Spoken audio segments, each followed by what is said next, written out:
Takulandirani ku AMTV Malawi kuchimake kwa nkhani zenizeni. Ngati nkhani imeneyo kuno kulibe, dziwani kuti nkhani imeneyo ndi yabodza.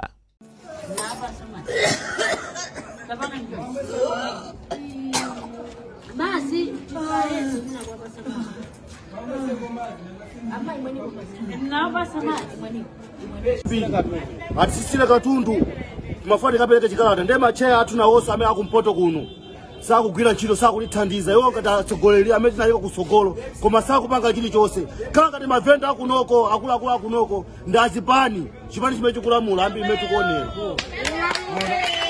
ngeifeyo ayokhuzidwa ndifeyo ndikokuzidwa ndifeyo anthu ine ndi ana awiri ndikupita ana kupita ku school panopa sakupita Blade when 2,000 yakuti blade talk 4,000 6,000 blade atisisile katundu kodi ovota tundife iwanga dali vote imozi atsogoleri athu nafe ndilenso ndili imozi palibe mbona ali Malawi muno amene ali mavoti awiri azatifuna ndipo atifuna mezi yake ndiwiri tati mene kubwirani etu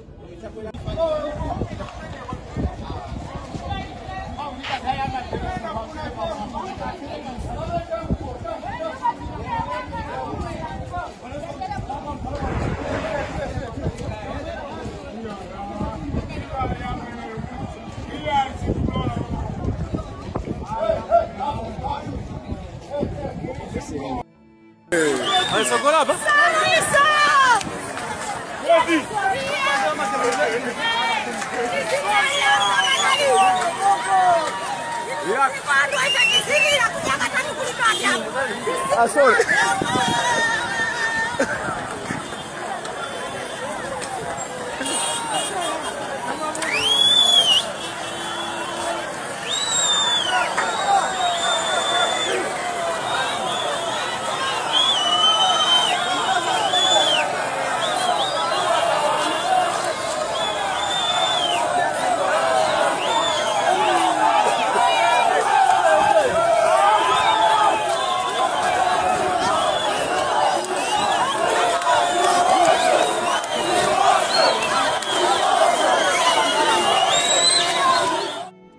Osaiwala kupanga subscribe ku channel ya AMTV Malawi.